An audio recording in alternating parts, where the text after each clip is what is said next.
मित्रों, आज के इतिहास की व्याख्यानमाला में हम आपसे बात करने चल रहे हैं मध्यकाल में जो विदेशी यात्री आए और जिन्होंने भारत के बारे में अपना विवरण छोड़ा। यूँ तो प्राचीन काल में भी भारत आने वाले कई विदेशी यात्री थे, जैसे फाहियान थे, हुएनसांग थे, इत्सिंग थे। मध्यकाल के 3 प्रमुख विदेशी यात्रियों का विवरण पुस्तकों में मिलता है, जिसमें भारत का उल्लेख है और भारतीय समाज, भारतीय दर्शन, भारतीय धर्म और राजनीति के बारे में उन्होंने बहुत कुछ लिखा है। उसमें से जिस यात्री पर आज हम चर्चा करने चल रहे हैं वो है अल-बरूनी। अल-बरूनी ये भारत कब आया, उसने भारत को किस प्रकार से देखा है और किस प्रकार से भारत का वर्णन किया है, ये सारा आज की वीडियो में आपको हम विस्तार से बताने चल रहे हैं। आइए इसको देखते हैं कि अल-बरूनी कहाँ का रहने वाला था और वो कब आया। अल-बरूनी के भारत आने का समय है 11वीं शताब्दी। 11वीं सदी में भारत आया। कहां से आया था? आज का जो उज्बेकिस्तान है वहां से ये आया।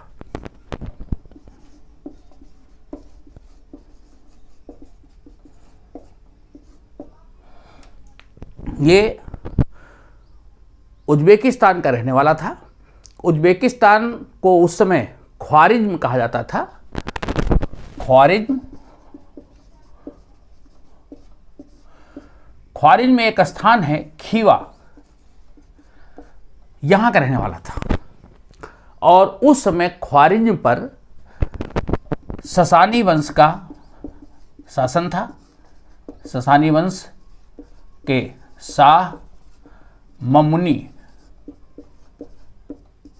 का शासन था और ये खीवा में 973 में पैदा हुआ। 973 CE में ये पैदा हुआ।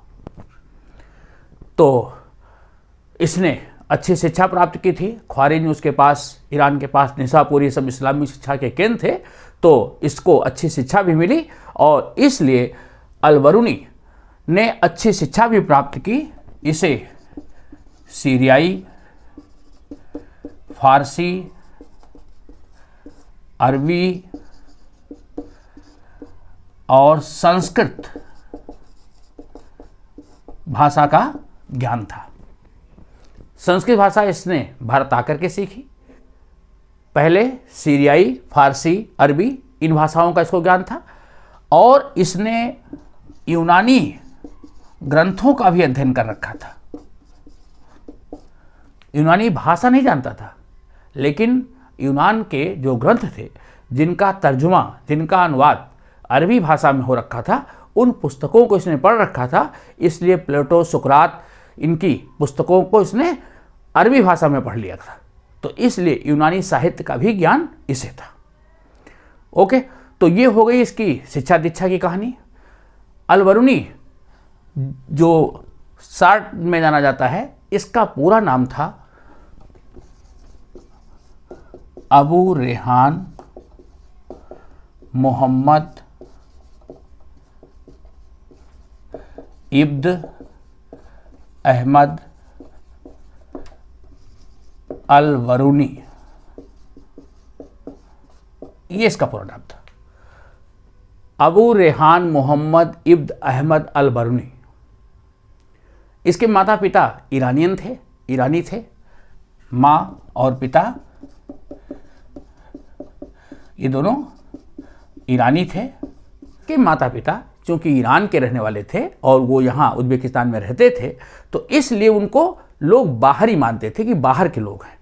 तो जो बरूनी है, बेरूनी शब्द है बेरूनी, जो फारसी भाषा का है। फारसी भाषा का शब्द बेरूनी है, जिसका अर्थ होता है बाहरी।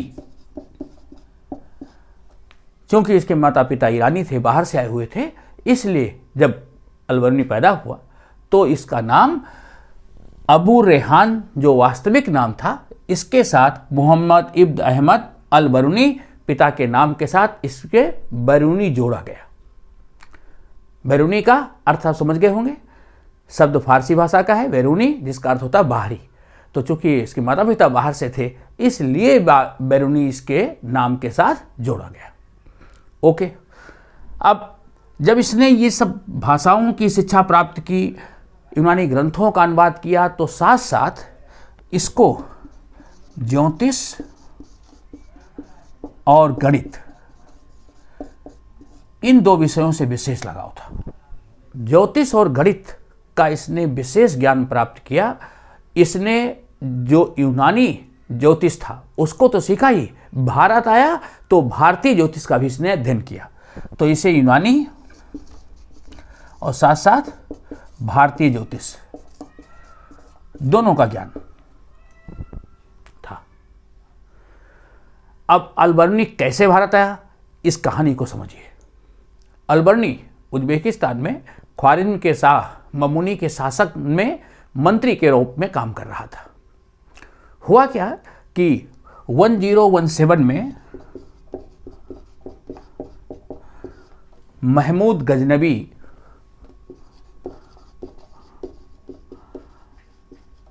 इसने ख्वारिज्म पर आक्रमण किया और ख्वारिज्म के शाह को पराजित कर दिया। जो ख्वारिज्म के आसपास के इलाके थे वहाँ के लोगों को पकड़ा गया और नवयुवकों को दास के रूप में गजनी लाया गया। चूँकि अलबर्नी पढ़ा लिखा था, ज्योतिष का ज्ञान था, इसे गणित का ज्ञान था, तो महमूद गजनबी जो सुल्तान था इसने अलबर्नी को अपने साथ रखा। अलबर्नी की विद्वता के कारण इसे सुल्तान के दरबार में राज ज्योतिषी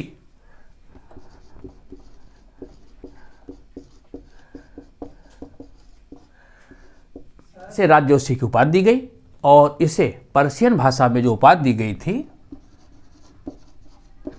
मुनन्नजिम, ये टाइटल थी। इसे मुनन्नजिम के साथ साथ अल उस्ताद का भी टाइटल दिया गया।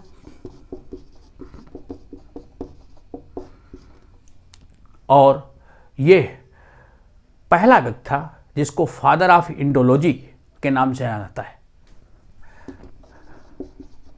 Father of Indology.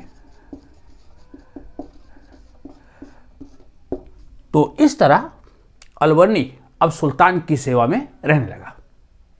Mahmood Ghaznavi ने बार बार भारत पर आक्रमण किए थे।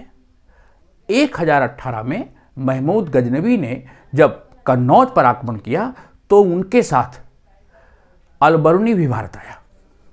तो भारत कब आया? 1018 CE में, कन्नौज आक्रमण के समय। और इसने जो एक खगोल शास्त्री था, गणितज्ञ था, साथ ही साथ ये विद्वान के अतिरिक्त एक इतिहासकार, एक बहुत अच्छा भाषाविद भी था। तो इसने जब भारत को देखा तो भारत के बारे में इसने एक पुस्तक लिखी। उस पुस्तक को कहते हैं तहकीक-ए-हिंद।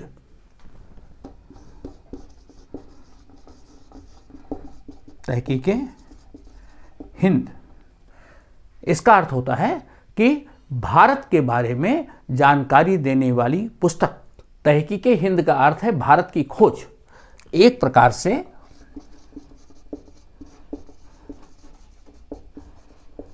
जो तहकीक-ए-हिंद थी ये 11वीं शताब्दी के भारत का दर्पण थी। ये एक ऐसी पुस्तक थी जिसमें 11वीं शताब्दी के भारत की सामाजिक, आर्थिक, राजनीतिक, धार्मिक और सांस्कृतिक स्थिति का पूरा चित्रण है। तहकीक-ए-हिंद अरबी भाषा में लिखी गई।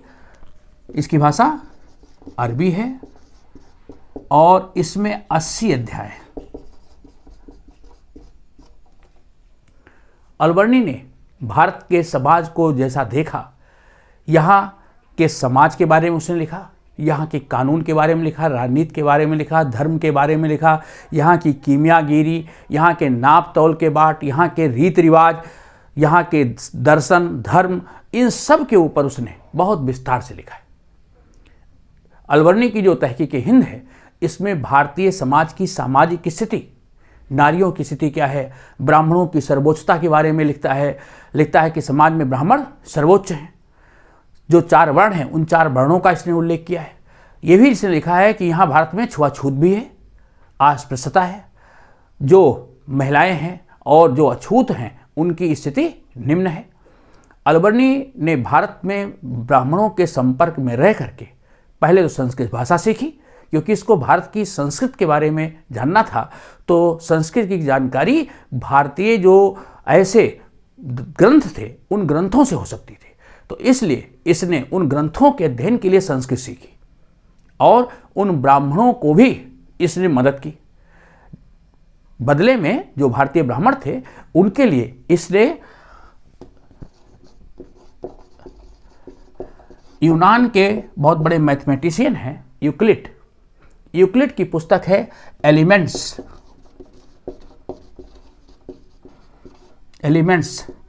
इसका उसने संस्कृत में अनुवाद किया। अलबर्नी यूनानी भाषा के इस ग्रंथ को उसने अरबी में पढ़ रखा था, तो इसका उसने संस्कृत में ट्रांसलेट करके भारतीय ब्राह्मणों को दिया और बदले में भारतीय ब्राह्मणों से संस्कृत सीख करके उसने भगवद गीता का अध्ययन किया। पतंजलि का जो महाभाष्य है, व्याकरण है, उसका अध्ययन किया। साथ ही साथ उसने वायु पुराण, विष्णु पुराण, इनका उल्लेख अपनी पुस्तकों में किया है। उसकी जो रचना है तहक़ीक़-ए-हिंद, उसके जो स्रोत हैं, जो उसने संदर्भ लिए हैं, वो बहुत कुछ भगवद गीता और ऐसे पौराणिक ग्रंथों से लिए। ब्रह्मगुप्त की ब्रह्म संहिता, वराहमिहिर की बृहत संहिता, कपिल मुनि के सांख्य दर्शन, पतंजलि के योग दर्शन का प्रभाव है। चूंकि गणित का विद्वान था तो इसलिए इसके लेखन के ऊपर भी गणित की छाप दिखाई पड़ती है। ये पूर्वानुमान करता है और उसके बाद अपनी जो कथानक है उसको बढ़ाता है और अंत में परिणाम पर पहुंचता है। तो इसके लेखन में गणित की छाप दिखाई पड़ती है और इन पतंजलि महाभाष्य का जो महाभाष्य है, बृहत संहिता है, इन सब का प्रभाव उस पर परिलक्षित होता है। इस प्रकार अलबर्नी के ऊपर जो भारतीय विद्वान ब्राह्मण थे उनका और साथ साथ जो भारतीय हिंदू धर्म के ग्रंथ थे, इनका प्रभाव विशेष रूप से था। ओके, इन सब का उल्लेख उसने अपनी पुस्तक में किया है। इसने भारतीय समाज में जो प्रचलित उस समय सामाजिक स्थिति थी उसका वर्णन विस्तार से किया है। इसने अपनी पुस्तक में सिद्ध मंत्रिका लिपि और बौद्धों की लिपि भैक्षुकी की भी चर्चा की है। अच्छा, जो इतना कुछ इसने अध्ययन किया तो क्या वो महमूद गजनवी के साथ आया और तुरंत इसने कुछ देना सीख लिया? नहीं। महमूद गजनवी जो 1018 में आया तो उसके साथ वो भारत आया, लेकिन महमूद गजनवी के चले जाने के बाद वो भारत में रुका रहा, भारतीय विद्वानों के संपर्क में रहा, उनसे सीखता रहा। ये बनारस गया और ब्राह्मणों से इसने सीखा और उसके बाद संस्कृत सीख करके उसने इस पुस्तक को लिखा। तो भारत में वो कुछ समय तक यहाँ रह करके उसने अध्ययन करके सामाजिक ग्रंथों, सामाजिक परंपराओं को देखा और उसके बाद उसको अपने रचना का विषय बनाया। ओके, तो इस प्रकार उसने भारतीय समाज के बारे में जो विस्तार से जानकारी 80 अध्यायों में दी है, उससे हमें 11वीं शताब्दी के सांस्कृतिक और राजनैतिक सामाजिक इतिहास की जानकारी मिलती है। तो इसकी पुस्तक तहक़ीक़-ए-हिंद एक प्रकार से बहुत बड़ी स्रोत ग्रंथ है। ओके, इसने भारतीय समाज की जो परंपरा थी, जो छुआछूत की भावना थी, उसका इसने खंडन किया है। इसने ब्राह्मणों में जातीय अवधारणा जो है उसका खंडन किया। इसने कहा कि समाज में 4 वर्ण भारत में भी हैं, इस प्रकार फारस में भी 4 वर्ण हैं, उसकी तुलना भी की है। इसने कहा कि जैसे भारत में ब्राह्मण हैं जो अध्ययन अध्यापन का काम करते हैं, इस प्रकार अनुष्ठानिक कार्य करते हैं, इस प्रकार फारस में भी एक भिक्ष और अनुष्ठानिक वर्ग है। जैसे क्षत्रिय होते हैं ऐसे घुड़सवार और शासक वर्ग हैं, जैसे वैश्य होते हैं ऐसे वैज्ञानिक और चिकित्सक, इस प्रकार के लोग हैं जो प्रोफेशनल हैं। साथ ही साथ जैसे भारत में शूद्र होते हैं, इस प्रकार फारस के समाज में भी दास और श्रमिक होते हैं। उसने समाज की जो वर्ण व्यवस्था है उससे अपनी सहमति जताई है, लेकिन जो भारत में छुआछूत की भावना थी उसका उसने खंडन किया। उसने कहा कि प्रकृति में किसी चीज को अपवित्र नहीं बनाया गया है और प्रकृति हर अपवित्र चीज को पवित्र कर देती है। उसे उदाहरण दिया कि वायु और सूर्य, हवा और सूर्य समस्त अपवित्र चीज को पवित्र कर देते हैं और वर्षा का जल सारी गंदगी को बहा करके ले जाता है और समुद्र में जो नमक है वो सारी गंदगी को दूर कर देता है। तो उसने कहा कि प्रकृति ने स्वयं अपवित्रता को दूर करने का प्रयास किया है, इसलिए संसार में कोई भी चीज़ अपवित्र नहीं है, ये छुआछूत की भावना नहीं होनी चाहिए। अलबर्नी जब भारत आया तो चूंकि वो बाहरी यात्री था, सीरियाई भाषा जानता था, अरबी जानता था, फारसी जानता था, संस्कृत उसने यहाँ आके सीखी, तो उसको लेखन में कुछ परेशानी हुई। क्वेश्चन पूछा जाता है कि अलबर्नी को भारत में लेखन करने में क्या परेशानियाँ आई। पहली चीज़ भाषा की समस्या, कम्युनिकेशन नहीं हो रहा था, क्योंकि वो संस्कृत को जानता नहीं था, हिंदी को जानता नहीं था। तो एक तो भाषा की समस्या, दूसरी उसको ये समस्या आई कि जो भारतीय ग्रंथ थे जो संस्कृत में थे ज़्यादातर, उनका अनुवाद हूबहू पर्शियन या अरबी में नहीं हो पा रहा था। और तीसरी चीज़ वो कहता है कि भारतीयों में अहंकार की बहुत भावना है।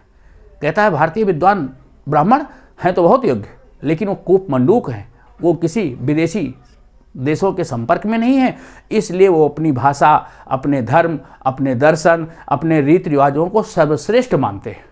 तो कूप मंडूकता की स्थिति है, वो अपने अहम की भावना में रहते हैं। तो इन तीन चीज़ों की वजह से उसको लेखन में परेशानियों का सामना करना पड़ा।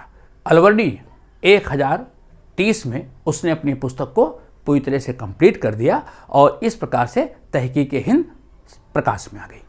अलबर्नी ने कई पुस्तकें लिखी, उसमें से तहकीक-ए-हिंद विशेष रूप से प्रचलित है, बहुत विशेष रूप से चर्चित भी है। इसने अन्य बुक्स भी लिखी। लोग कहते हैं कि लगभग 146 पुस्तकें इसने लिखी थी। ये आया था 1017 CE में सुल्तान महमूद गजनवी के पास एक युद्धबंदी के रूप में, लेकिन उसके बाद ये फिर गजनी में ही रहा और अपनी मृत्यु पर्यंत 70 वर्ष की अवस्था में ये स्वर्गवासी हुआ, तब तक ये सुल्तान की सेवा में ही रहा। तो ये थी मित्रों अलबर्नी की कहानी और उसके ग्रंथ तहकीक-ए-हिंद के लिखे जाने की कहानी। मित्रों आपको वीडियो कैसा लगा, आप अपनी राय भी देंगे, चैनल को लाइक था सब्सक्राइब भी करते रहेंगे, अपने अन्य मित्रों को भी शेयर करते रहेंगे। थैंक्स।